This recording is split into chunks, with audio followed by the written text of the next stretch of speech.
Hello, Rocky Tubers, and welcome back to Let's be off to a rocky start. With me, BlueAnkylo. Wasn't thinking ahead. It's Final Fantasy Renaissance. It's version 2.2. We're testing out solo Ronin. We had a bit of a rough go in the marsh and Astos, but now we have our Falcata. We bought it at Crescent Lake.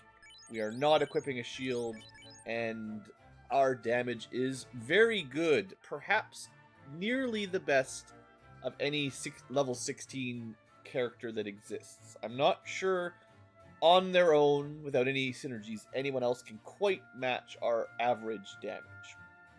Obviously, there's ways to buff up, and there might be crit builds that can do more, although maybe do less on average. But anyway, I feel like Ronin is still very strong at killing stuff. However, this is unfortunately the point in the game for the next 3 dungeons where our armor kind of stinks. And we'll see how that works. I mean, our HP is still good, and it's not like our armor is worse than a mage. It's just not much better. Yes, so we're going to use a bit more heal potions than, a Dragoon or a Fighter or whoever else has good armor. Honestly, not a lot of characters have good armor. That's kind of one of the things Renaissance is missing. I've seen some, we've talked about it a little bit in the comments, of course, but I've definitely seen some people saying needs more tanks, like more ways of drawing aggro to a single character that has really good defense. I think like a Viking from FF3 would be cool. Not my favorite class in most FF3 runs, but if someone could build a defensive taunt class, I think that's the way to go. In fact, I think it was kind of a mistake to give that all to the fighter paladin as well. We might have just lost our first run on our first encounter on the 3rd floor. Oh, we woke up. The paladin, like the main fighter, just does too much damage. I think thinking of them as the cover knight, as well as the best DPS and best usual all-rounder, is maybe the wrong way to think about it. I think a good defensive class would be, doing okay physical damage, but probably less than a fighter, dragoon, dark knight, etc., right? Like, your melee DPS would be okay. Maybe, like, a little better than red mage or something with a good silver sword, right? Like, you're kind of in that ballpark where you don't have AoEs and spells, but you need to do a little bit of damage. But maybe, I don't know, I'm hesitant to suggest like MMO mechanics, like hit an enemy to taunt them kind of thing. But if you did have single and AoE skills that did a little bit of damage but forced enemies to target the tank, that could be pretty cool, because there's definitely some synergies with that with other classes. And as long as they did some damage and some control, maybe they had a chance to stun enemies or debuff them or something, like that could be workable. Anyway, for now, we need to make sure we can not die. All we need to do right now is kill the vampire and get out. And I think it's, well, it's usually just going to be the stun dead that are going to be the problem. Looks like we can kill a pack of wizards without too much struggling. We could get stoned, as always. We could more likely get stunned, but we'll see.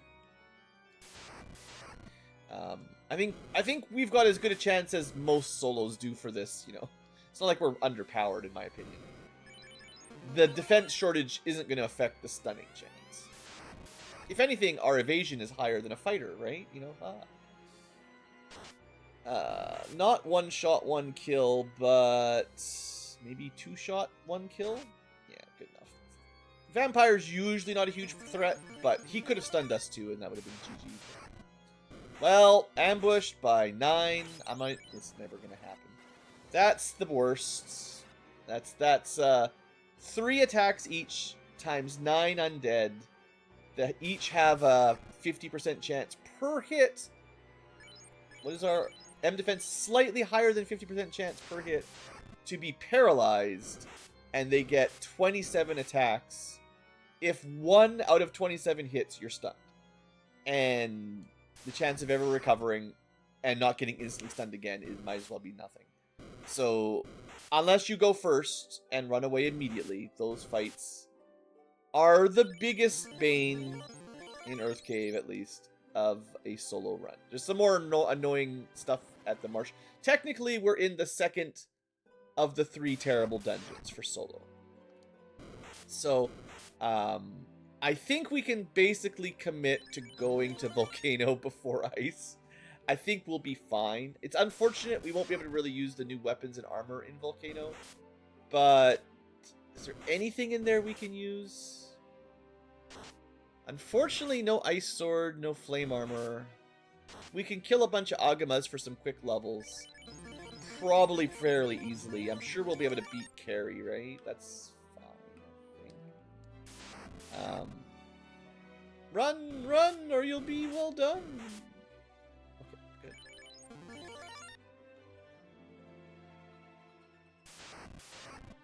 Oh, come on. Give me a chance. Just give me a...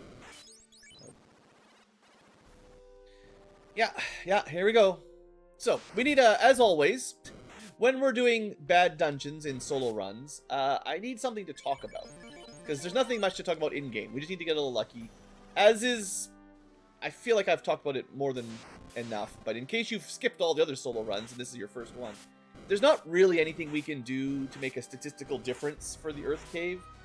You could grind a few more levels, probably around Crescent Lake or something, whatever you prefer, you could grind a bit. Each level will give us 2 more M defense, which is 2% less per stun, but, you know, like I said, if you fight 9 enemies that attack 3 times each, you know, going from 50% M defense to 60% M defense, you're a 10% less chance to be stunned per hit on 27 hits. It doesn't make, that's not notably statistically different. This fight, unfortunately, is a go first or quickly with luck, because we did dodge a bunch, or go home in a body bag. So it's not impossible to run, but what I'm mostly saying is that it's just down to luck. And you could spend a few hours getting to level 25 or something, and it would be a little easier. But I think for Earth Cave, at least, there's not really an easy grind spot to quickly gain levels. So you're probably better off just trying to bash your head through it, I guess. It's unfortunate. It's not as terrible as Ice, generally. So hopefully we'll get through this in a few runs. We did have a, like I said at the beginning, our marsh dive did not go well either, so I'm hoping to get a little bit of luck today. We'll see. So for other topics, well, I used to talk about my D&D campaign, and it's been a few runs since I really brought it up, so let's talk a little bit about that. I've had some suggestions and comments, and some people interested in joining even, which is pretty cool. I'm still a fair ways away from actually having a runnable campaign, or even really the time and effort to set it up. That's actually one of my biggest problems with life, but no, with group scheduling stuff. I like to do stuff, we're going to try to run, but we may never see the light again. There's only 5, so there's a chance. But I'm very bad at, I don't know how to explain it exactly, it's complicated, but I don't like chasing people for like scheduling meetups and stuff, right? Like I've always, like in hindsight, I've kind of always been like this when I was younger and stuff. If I mean, I could kill 3, is that worth? Try to run or maybe kill 3 immediately.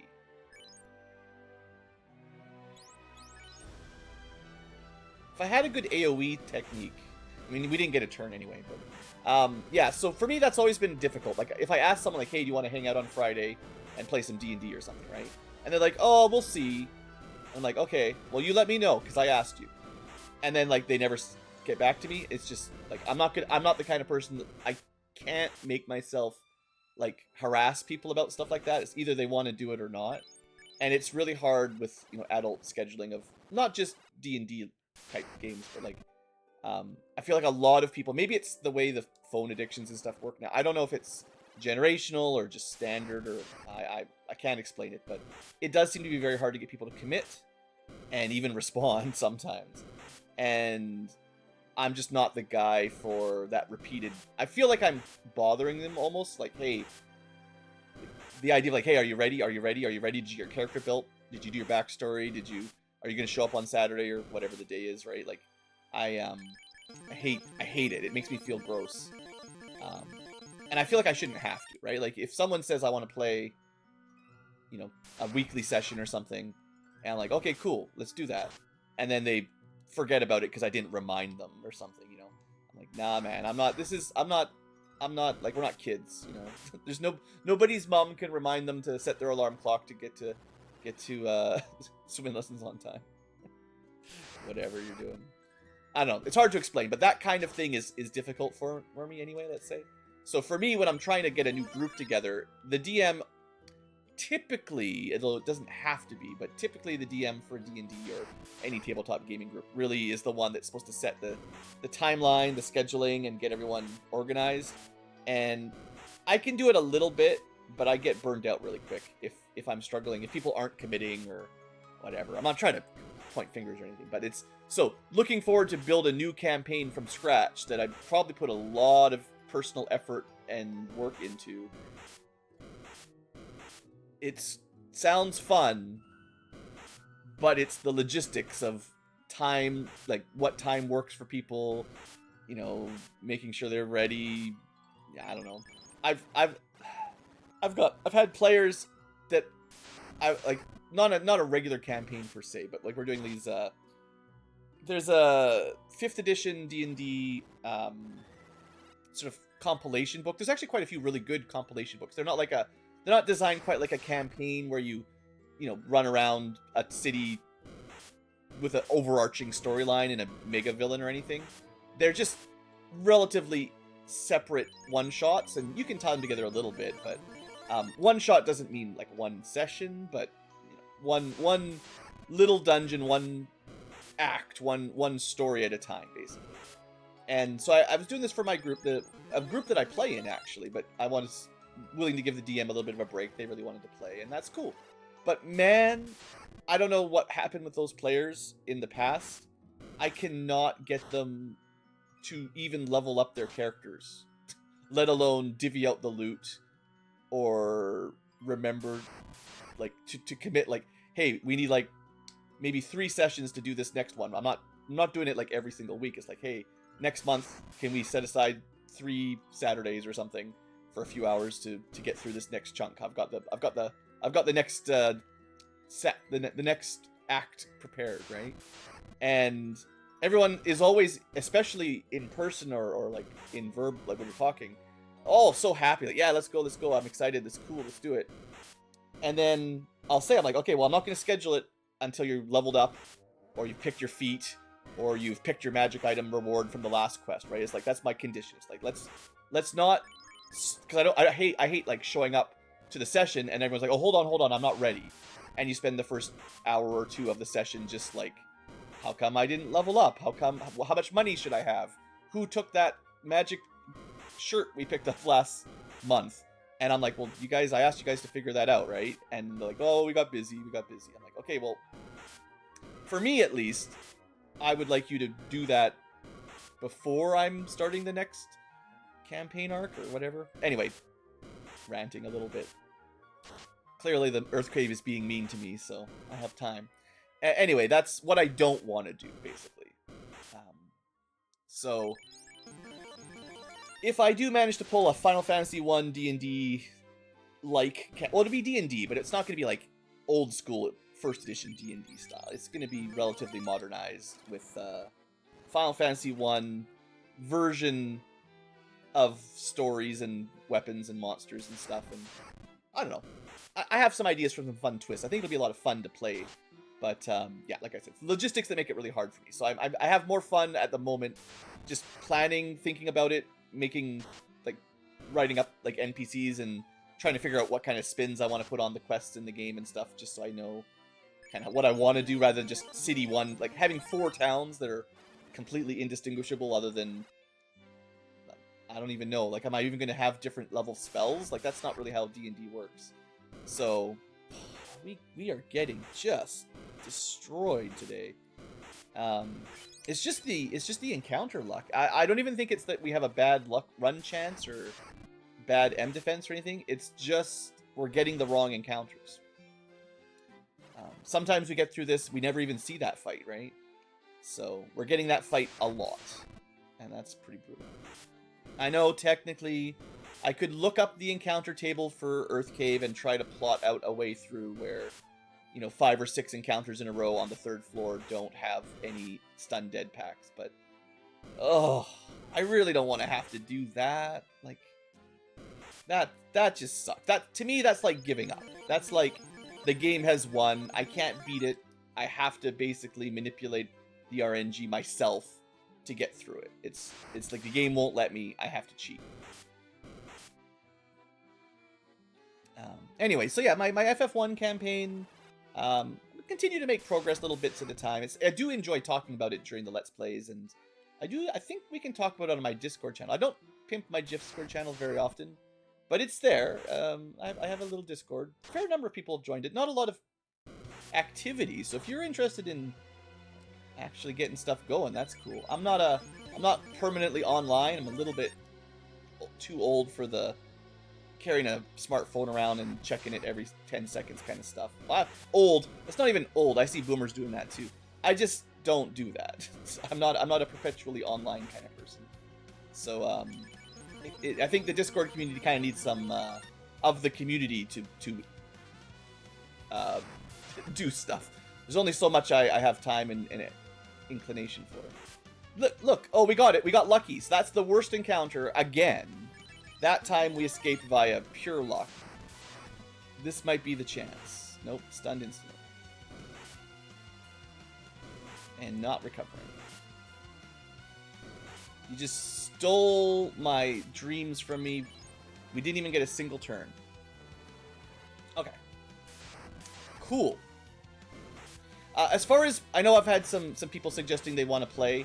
If I do bring in viewers, I have to do some screening. I'll probably... I mean, I'm not like a huge YouTuber or anything, but I'm fairly certain if I open it to like public requests, I will be getting more requests than like seats.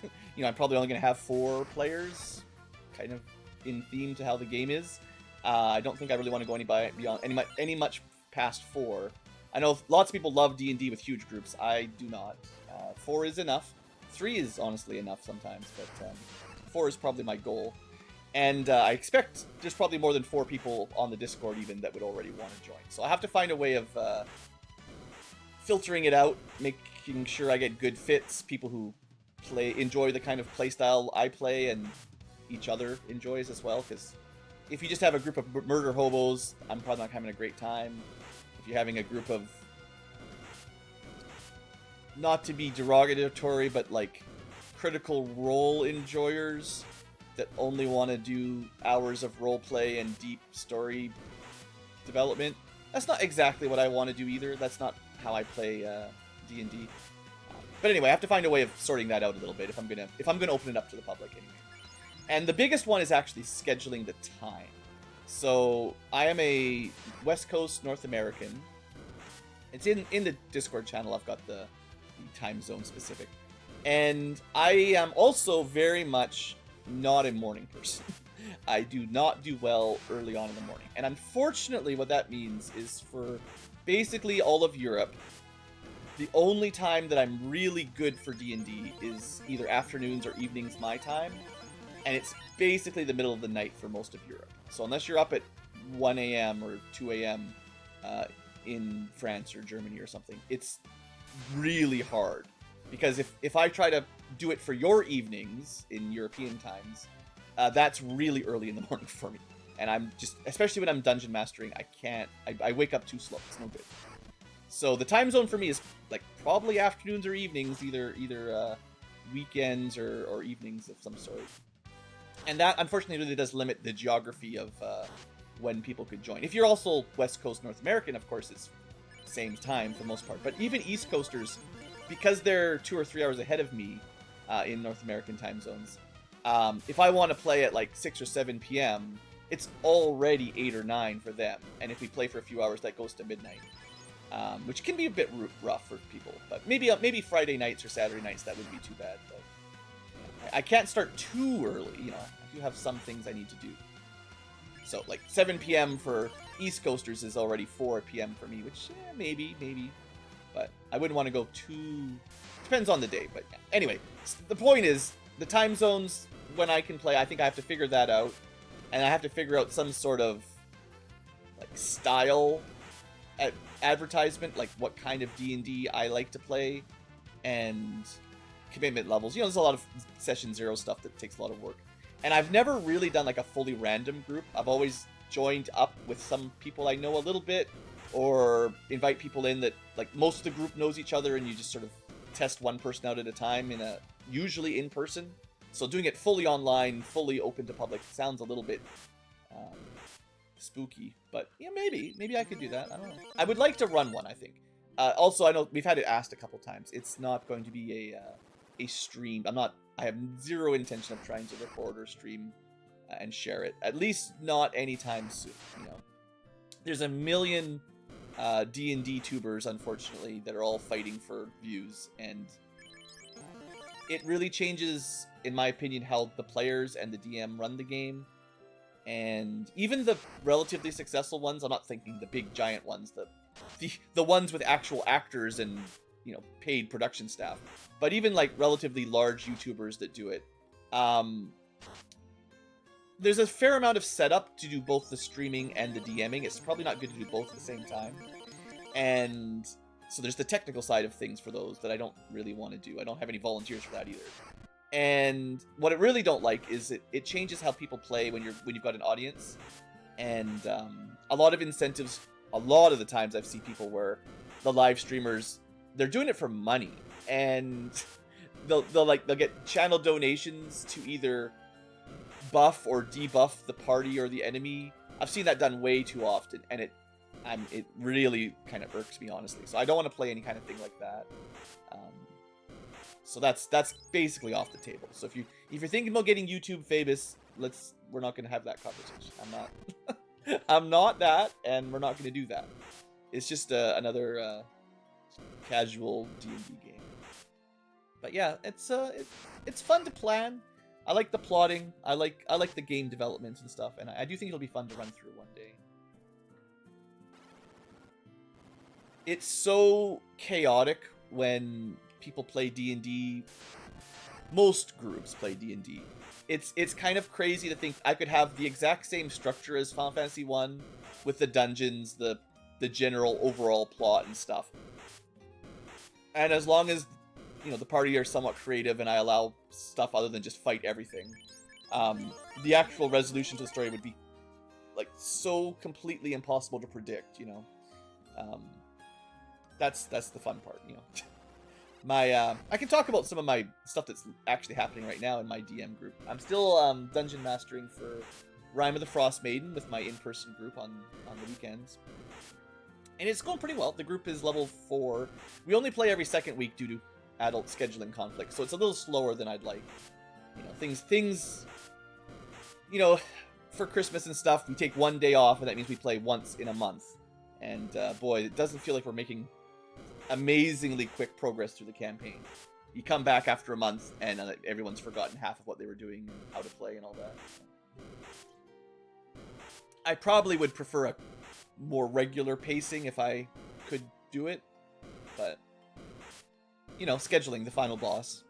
But yeah, I don't know if you're familiar with the 10 towns and the Rime of the Frost Maiden, but the first chapter is all about kind of going to all of the towns, if you want at least, and meeting each of the towns, some important NPCs, and there's like one sort of interesting quest per town, and my party's basically done all of them, or at least all the ones they're going to do at this point, I think.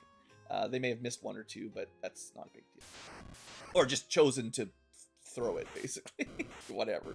That's no big deal. So they're kind of getting into the intermediate phase, which is, you know, heading out into the real dangers. Like, I feel like they've kind of been in the sort of kitty glove zone for now, and although there's been a couple fairly deadly encounters, for the most part, towns are nearby, long rests are fairly easy to get. There's not a lot of terrible random encounters that can destroy them, like 9 stun dead in the Earthcave. Oh, I gotta tell you guys, if you were playing Final Fantasy 1 by 5th edition rules, these guys aren't nearly so bad, you know? Ghouls are still, I mean, you wouldn't want to fight 9 ghouls as a solo D&D character, for sure. That would be bad. But they're not, they don't get 3 attacks that can stun you anymore. They get 1. And you get a saving throw. So depending on your class, you might have, what would be a reasonable level to fight a bunch of ghouls solo? You'd have to be level 5 plus at least, for that to be even something you'd consider. Very little in D&D is balanced for solo, of course. But a group like this with ghouls and geist, or ghouls and gas, I guess technically, would be pretty deadly for solo at most levels. But like by the time you're maybe high enough level for the challenge rating math to work out, you'd have a pretty good saving throw. I forget, it's probably Constitution or something. So a class that had a high con save or was just fast, like mobility, they would never catch up with you in theory. Like, or you could just fireball them, you know. But like, fire 2, fireball, same difference. But yeah, depending on the solo class, you know, it could be really bad or not bad. A monk would just run away. A fighter might have enough constitution that they can just tank it. On the other hand, being paralyzed is much worse in D&D. You get auto crit, which is pretty bad. If you're hit, you crit. So you would die very quickly if they manage to paralyze you. But yeah, you know, there we go. Now we one shot, of course.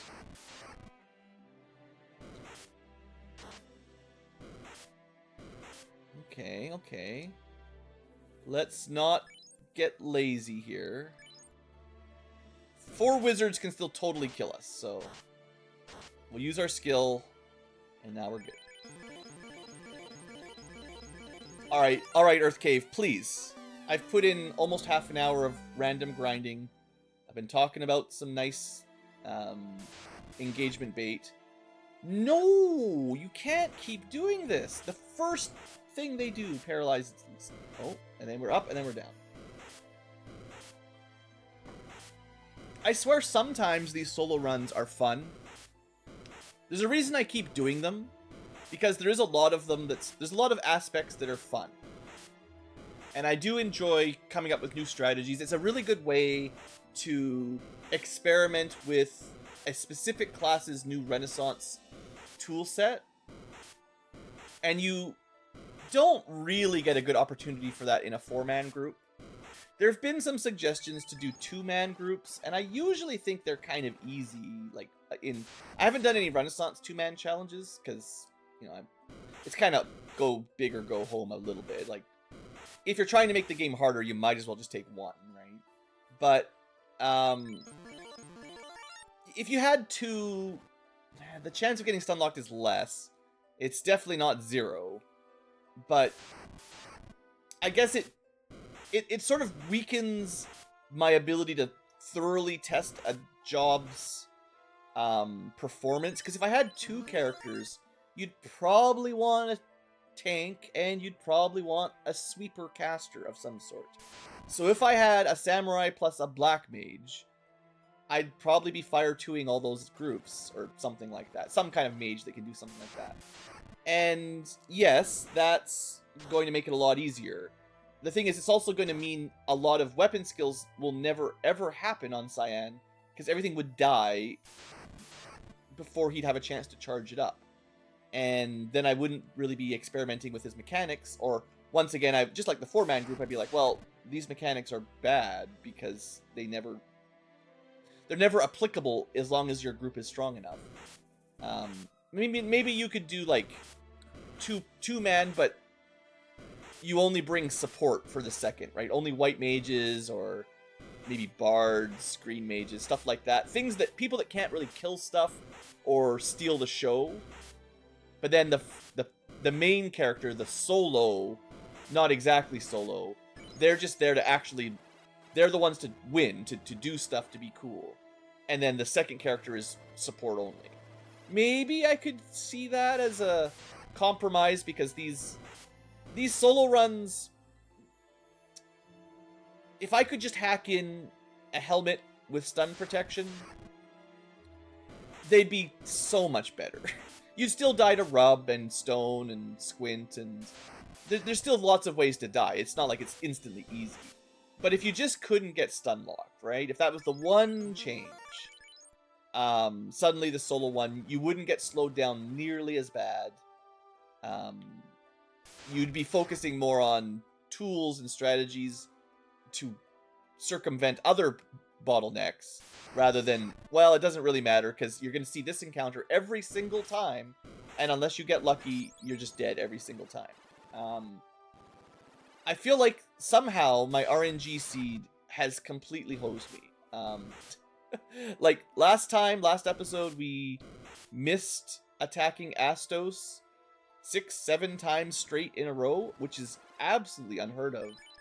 And like, there's been so many like crazy bad RNG that I'm starting to wonder, are we cursed in real life? Did they secretly put in some version 2.2 secret tweaks so that when you go solo, it's like the developer's tired of people being like, oh, solo's too easy. So alright, I'll fix that. I doubt it, but you never know, sneaky coders. I don't think we're at a record for worst marsh ever yet, or worst earth yet, but we're getting there.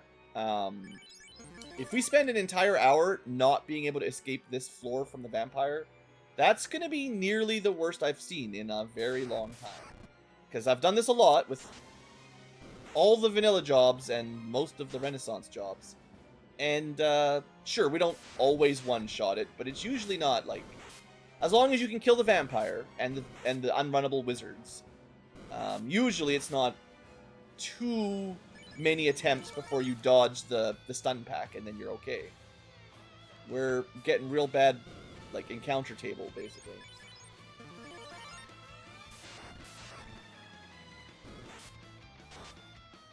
$150 paralyzed. Come on, wake up. Wake up, you loser! You had so many chances. You had so many chances. That's the RNG again, right there. It's like, yeah, we were paralyzed for a couple turns, that's fine.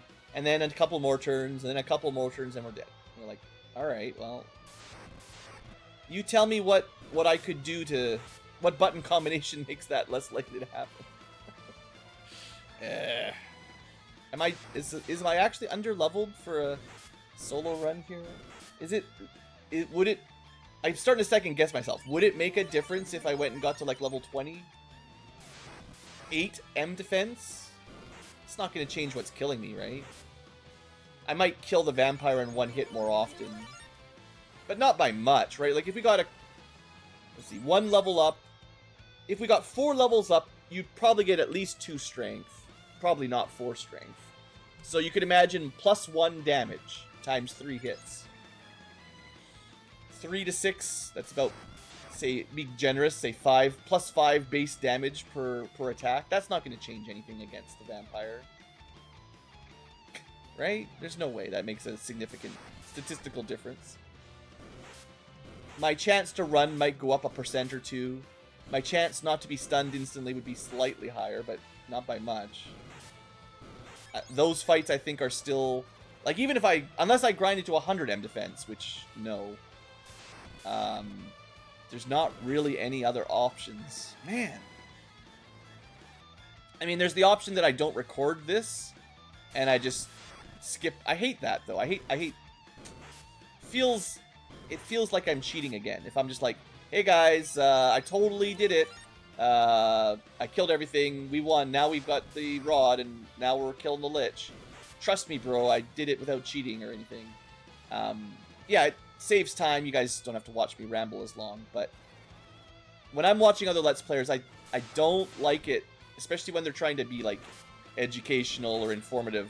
If you just kind of hand wave, it's like that short form content, right? It's like, oh yeah, a bunch of stuff happened while you weren't here, and I see it a lot in like those Europa Universalis videos, because it's a very big, complicated game that takes a long time to play. But I get so many recommendations because it's EU5, Europa Universalis 5, is pretty new, and pretty good looking game just at first glance. So there's lots of YouTubers making content for it, and obviously the analytics thinks I like it, and I've watched some, but I'm already super sick of 30 to 60 minute episodes that cover hundreds of years of gameplay, but really only show you some of it. Because a lot of times, I don't know if you know those EU5, for those kinds of big grand strategy games, tends to be lots of war and stuff, and politics to some degree. But imagine if if you've never played it, like playing Civilization or something, and the Let's Player is just like, okay, I've got 4 cities, and I'm growing my economy, I'm building my army, and fast forward 30 turns, and I've conquered half the map. Yeah, I had a big war against England and took all their land and stuff, and here we are now, and now I've got some cool new tech to show you guys. Like, that doesn't feel very genuine, you know? How many save states did you make? How many reloads? How many resets? How do I know you didn't use cheat engine? How do I know this is your same save file? The continuity is broken. You could have restarted the whole game 5 times, you know? Like, that kind of stuff, not to call everyone a liar, but I lose that suspension of disbelief very quickly, because I've seen so many. I've been around for a while. This is not. I'm not new to YouTube. I've seen a lot of people trying to get views by making clickbait titles, Iron Man Impossible, super difficult, you won't believe this kind of stuff, and then you watch it, and if you're familiar with the game, especially like if you're actually like a content expert or something, you can look at it and be like, no, that's not, you're cheating or not being sincere or something. But the casual players don't necessarily notice that, or maybe they're just happy to watch a 10-minute video and think it's cool. I don't understand that part, but I feel like, especially for FF1, if I was watching someone play Renaissance and they started cutting out the Earth Cave and the Ice Cave and being like, okay, so now we're getting our airship, I'm like, well, how'd you get the floater? That's the hard part. That's the problem with your challenge run, is surviving to get the floater. And if you didn't record it and you didn't show it, yes, you saved me like a few hours of video watching. I understand, but we're so close. We're so close, guys. We're so close. We almost did it. We're free. Okay, 37 minutes basically. Rough. This was a rough one. Not the worst, but definitely a rough one. And again, I don't think there's really any... It's not about the Ronin. It's not a... Zero criticism about this guy. It's not his fault. Just, I had bad encounter luck, basically. That's all I would say. Anyone could have that bad encounter luck. Some classes have a better run chance, or less likely to be ambushed, or slightly by having higher luck. But again, small percentages. Even if you had a thief, I know thief has more luck, you don't have 100 luck. You have like 30 luck. Maybe only 25 luck. So do you really think 6 points of luck would have made a significant difference? Like, yes, statistically, a few percentage different chance to run or be ambushed. So it's not 0, but not enough that I think it's a serious like effect on my chance to get through there. We took 37, 38 minutes, and it could have got on the first try or the second try, but no. So anyway, at least phase 1 is done. Let's go pick up our rod, and we can get another weapon skill, or whatever, probably. I actually don't know how hard this fight will be. If I remember correctly, this is the one that we might, maybe, see Zanshin effect. If this guy puts his blink up, and then we miss, because we will always miss the blink, but then we attack again, then you are finally seeing Zanshin for the first time ever actually do something. Assuming that's possible. That's just meditate, that's not the one. attack. 140 damage. Okay, I forgot to check his stats, actually. This is number 4. This guy. So, 500 HP, and we know, theoretically, I guess because we're fighting him right now, that these are his skills, which is kind of cool. Once you beat them each once, I guess it gets updated. He does do a lot of damage if he attacks. Ashura, Spike, Ashura, Reverberation. I don't know what those all do.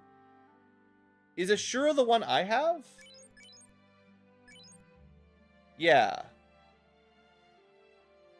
Okay, so if he builds up enough TP to Ashura Reverberation, like if it's a strong elemental skill, then we might be in trouble. So we need to kill him, as always, fairly quickly here. Okay, we'll go, I think 3 momentums will 100% kill him. If we get a turn, we win, right? 80, 270. We didn't even need the 3rd hit. We could have killed him the turn before, maybe, with momentum. It's just so strong. So he didn't do any blinking. That's okay. Meditate. Right, so I guess he uses the skill we learn. And this is the garbage one. It just means he gained TP quicker while that was active, but obviously doesn't make a huge difference. I guess if he lives long enough to unload a huge skill chain on us, maybe we would die. But we just killed him with our huge skill chain. Because you know what? Just attacking builds up your TP perfectly fine. No need to do nothing. Might as well... What, we get 150 TP for attack right now, not counting how many times the enemy hits us? No. We're doing fine. I would love some sort of sweeper skill right about now. It's kind of a shame that there aren't really any available yet. Like, I know there's that starter bow, but it's... I guess we could pick it up, because I keep thinking, man, if only I had a way to kill a bunch of enemies in one turn. I could attack with my sword, get to 300 TP, and then triple cast something that does AoE damage. So even if it was, like, somewhat weak, the undead are everywhere, man. I guess it's kind of normal, but man, they just can't get away from them today. Oh, I was playing my other game. I've got 2 D&D games. One where I DM, one where I play. 2 different groups. I was playing as a player in my first 5th edition cleric. I haven't done a 5th edition cleric before. And we finally ran into some skeletons. None of the really bad undead, but just regular skeletons.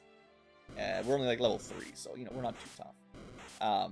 And I used Turn Undead for the first time in 5th edition, and about half of them got the turned effect, where they're forced to run away and they can't really do anything. Basically takes them out of the encounter. And I was like, you know what? That's a pretty good ability. I usually prefer damage. You know, we talk about it in Final Fantasy all the time. I'm like, you know, just killing your enemies, that's better than disabling them. But I gotta say, in a tabletop group format, being able to crowd control half of an enemy group with one action for the entire fight, and then basically every time you hit them, once you damage them, they return to the battle, basically. But you can just ignore them. So, they don't do anything. They don't get any extra chances to save once they failed. So, it's like, once they're turned, you just kill everything that didn't get turned, and then everyone can hold their action, and one at a time the rest, basically, if you want. Like, once all that's left are turned enemies, and you've got even like 5 or 6 rounds, because it lasts a minute, it's 10 rounds of combat. As long as you've got a few rounds left, it's trivial to have the whole group. I mean, at least they get skeletons. Like, sure, they're stronger undead, but I think as you're fighting level-appropriate enemies, if they are turned, they might as well not exist at that point, because, sure, you wait till they get a turn, and then everyone kills one, and then the next one, you wait till it has a turn, and then everyone kills it, right? Like, as long as your party is a little bit tactical, we'll say, I feel like it's a pretty nice thing. And that, I mean, there's not a lot of undead enemies in the game we're playing, but it does feel nice to do your class shtick, right? Okay, I came back here to restock on heal potions, because we're running low. And tents, because we're also getting low. And I'll just buy some pures, because we're here. And I think I'm legitimately going to buy another stupid... Because this is the only AoE one I've seen so far. I'm pretty sure I've been keeping an eye on all the the weapon skills we have access to. And Apex Arrow was literally garbage the last time I tested it last episode. So maybe we try to get Arrow Rain. Like, it should scale as our level goes up. It's not going to do 3 attacks. But the hit percent, I don't know, because Archer had a special trait that turned hit percent into damage. I kind of think the Ronin doesn't do that, which means the single shot bow is just even worse than the Archer using it, which is not good enough anyway, really. But, like, we're going to try it out. We're going to try to get 300 TP and just, in one round, kill all the undead. It's possible. Alright. We're pretty much stocked. There's nothing else that we need to talk about. Tiger. Juicy Tiger. Give me that XP. Are we anywhere near a level up? Yeah, we could get a level up. It's a lot of spiders. We could try it here. So we get 150 TP for attacking. I think I'm on maybe slightly too fast to read numbers again. And if we... Oh, well. I want to get all the way to 3 uses, because might as well. So let's see if this triple arrow rain actually might be enough to kill stuff. No. That's bad. It killed 1 arachnid, and arachnids are not that tough. And then we're using the garbage weapon again. So then you gotta re-equip the real sword, and then suddenly you can kill stuff. Yeah, the bow damage is just too low. So the idea of an AoE bow technique, I like it. I think that's good. That's the right idea. That's the kind of thing that we should get for marshals to do techniques for, using some resources and stuff. Like, that sounds like the right idea. The scaling is not good enough. Bow damage calculations need to be bumped up somehow. Because they're just not... It's not competitive. And it's funny, I have actually had somewhat contentious arguments in the comments with people who try to claim... Well, I mean, they can claim whatever they want. People, you can believe what you like. You can prefer what you like. But the argument is effectively that Renaissance jobs don't need to be balanced. It's on purpose to put in bad ones that make it challenging for the players to use. And I don't know why you'd think that, because if a job is worse than an equivalent job, like we're expanding the selection here. We went from 6 to, where are we up to now? Nearly 20 total, I think, or maybe 20, something like that. You can only pick 4 people in your team. Most people aren't BlueAnkylo playing this game 100 times in a row. So a lot of people are just going to play 1 job each, or just a couple runs through just to see what's new and go like, that's cool. So if you've done that, and you're trying to figure out, like, should I bring an archer or a samurai? They can both use bows. If you bring the archer, you're going to have a much worse playthrough.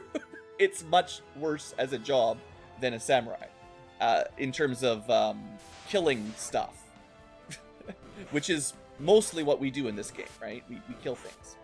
So if you ask on the Discord or on my comments or talk to people who've played it, most people are gonna be like, no, the archer's bad. They're really weak. They're underpowered. And if you want a challenge, bring them, I guess. But if you want a strong character, bring a fighter or probably a samurai, or, you know, one of the good ones, whichever. Like the I think relatively objectively stronger martial classes are just always more efficient for beating the game in a short amount of time, or just without a ton of grinding or frustration. So, like, that's what, if you want the game to be fun, you might want it to be, like, using the strong characters is, I think, like, I'm not trying to say it's no fun to use the weak characters. I'm just saying, like, most of the time people are going to pick the strong ones, and I want the weaker... There's always, like, someone who's the weakest, right? Like, that's fine. But you don't want them to be like the thief in NES, because there was no reason to bring a thief in the NES FF1. It was just a meme. It was just a joke. Even if you did the work to get a ninja, the ninja was still worse than a fighter. So, yay, right? Like,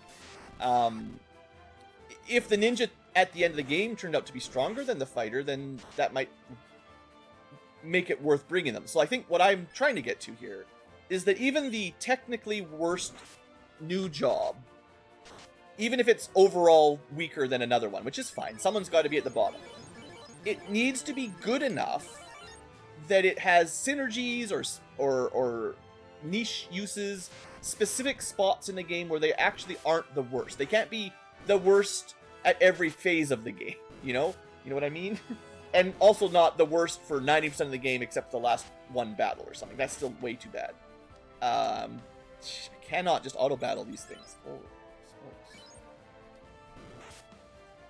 smokes. Yeah, I gotta remember 4 wizards is actually very deadly for this guy.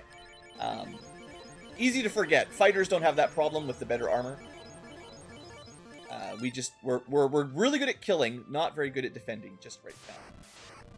So anyway, my no, we might not be getting here. We'll see. 6 images is not as bad as 6 Geist, but it's still bad. Dang it, we were actually pretty close. We still maybe there's a chance.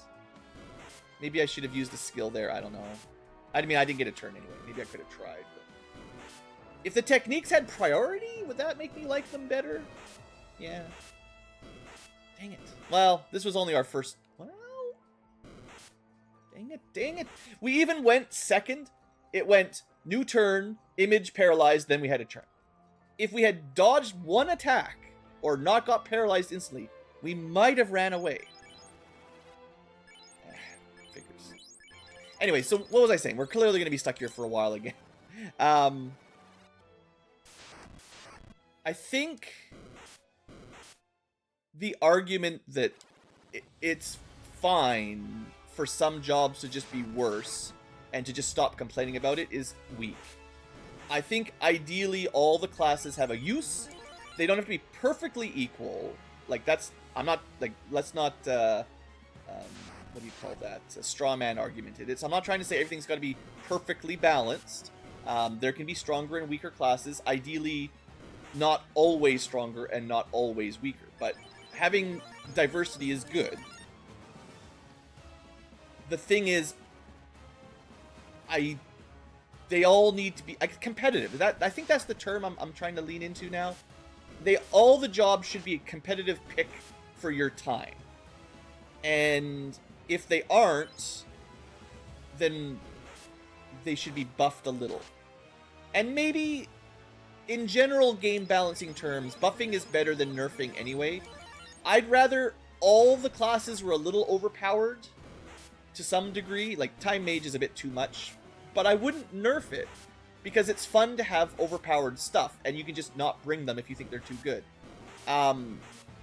If they're too bad, I can not bring them, but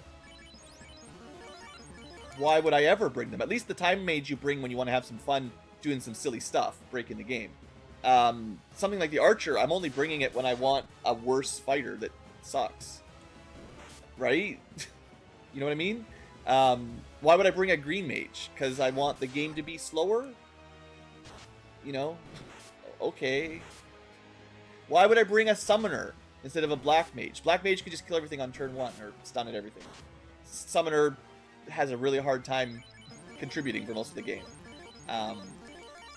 This is why I'm often talking about like balance patches or tweaks that I would think would make the game better. Because I do think this is a really good game. The Renaissance dev has done a great job of taking an old game that we love and adding some spice, some new twists into it that really... It's fun, right? And having the potential like 20 plus jobs, I don't know how many they're going to add eventually. It adds... Someone corrected me on the math last time. Like, how many party compositions are there? Well, there's a lot. There's not millions, but there's a lot of different ways to build a group of 4 characters with this many jobs. Like, even with 6, there was a lot of combinations. Very few people would have done every possible 4-man group in a NES FF1. Like, it's possible, but it's a lot. And now in Renaissance, like, nobody's just like, I think tens or hundreds of thousands already of combinations. And as we add more jobs, it's kind of exponential, right? Like, you get a lot of cool combos. So I want lots of good jobs, lots of cool combos and synergies. Obviously, the balancing gets worse, harder and harder to balance the more there are. That's kind of the thing, right? So I think that the weak ones need to be bumped up to some kind of baseline average, and then new jobs just need to kind of hit that point. And it's hard, like, especially with really complicated mechanics. It does get very tricky, and it's never perfect, right? Like, there's never a final, this is perfectly fair for everybody. There's always going to be disagreements amongst the community. I accept it. But I think it's pretty majorative that Summoner, Spellblade, Archer, Green Mage, those four especially, I think everyone has at the bottom of their tier list. Everybody, but the majority of players, let's say. And also everybody knows Time Mage is broken as heck. So it would be great if they were all... Well, I don't know what I put as the center of the road, but whatever you think is kind of middle of the road tier, if everything's at least somewhat close to that, basically. And here we are. It didn't... That was at 2-3 tries? That's not too bad. As long as we win. I have been using the wrong weapon again. Not like it makes a huge difference against random enemies. But against the Lich, we just need to get not paralyzed, basically. And then we'll kill him, her, whatever, in 3 turns. Or 2 turns. That was a lot of damage. That was a crit. I wouldn't say that you have a guarantee of getting more on a momentum. We're at over 300 damage. It's definitely dead if I hit it. We would. Wow, Pentathrust sucks. Oh boy. I should have used momentum. Oh, that was bad. 5 guaranteed hits. Should have been better than normal. Maybe it can't crit, or... I guess the Lich has pretty solid absorb. Is that all that was with a 0 crit? Yeah, 40 absorb. That's probably all it was. Okay, fine. We killed it first try, but yeah, that Pentathrust was worse than my attacks had been, which maybe... Whatever. You know what? On the whole, for a solo run, the Vampire Loop was poor luck. Pretty bad luck, maybe. Maybe bad luck, even. The trip to the Lich was on the nicer side. Not first try, but pretty close. So altogether, I would say the Earth Cave was maybe about average for solo. We did make it through the whole thing in an hour. Under an hour, technically. At a fairly low level. For a solo character, like level 16, 17 is not a high level to solo Earth. If you were doing something like Solo Thief, you're going to 23 or 5. Or at least, because you got to be in the 20s to kill Astos even, really. So to kill Lich, you're probably... honestly, getting close to like level 25, 26, 27 for a solo thief. I think a solo fighter often does it around this level, maybe a little bit easier. They certainly do get that extra... See, we'd be... I think a fighter would be around 60 M defense by now. I forget what their starting M defense is, but they get +1 per level on us. So imagine about 16 levels worth of extra M defense. Depending on what you start at. It's definitely starting to scale as the levels go up pretty quick, and that does certainly help them dodge some stun locks and paralyzed spell, whatever it's called, hold. Anyway, good news, everyone. We're still alive. Also, I think I have to basically accept that the Platinum Spear has served its time. We're getting crushed here. Okay, momentum. So that's 2 Stungeons down, which is my new favorite term. I'm glad the comments liked it when I used it, I think for the first time in one of my past videos. Stun dead, Stungeons, it's just, yeah, it seems good. We've got to figure out more things to coin like that. I keep not...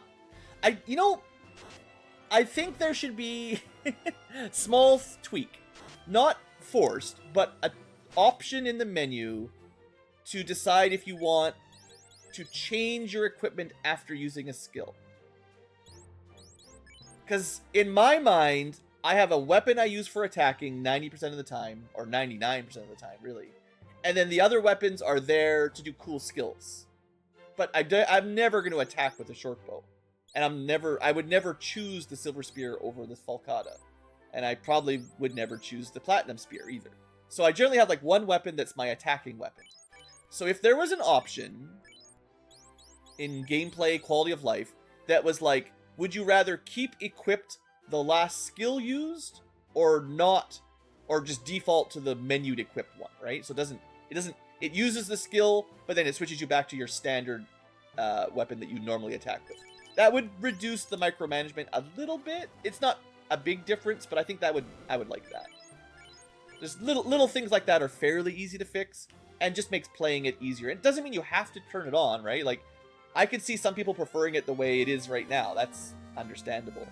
But, like, options are good. I would love to turn that off, and then it would work the way I would like it to play. Anyway, I could sell some of this junk. I'm going to save that for a little later. Well, it is an hour. I think I'm going to end the episode here, unfortunately. I'm sorry, I know. Always more to do, not enough time. We are ready to go. I'm actually going to... Well, I'll leave it as a spoiler. Where do you think we will go first? Will we go to Ordeals? Will we go Volcano? Or will we go Ice? What do you think? I'll let you guys think about it, and I'll see you next episode. Thanks for watching, folks. Hope you've enjoyed, and have a great day.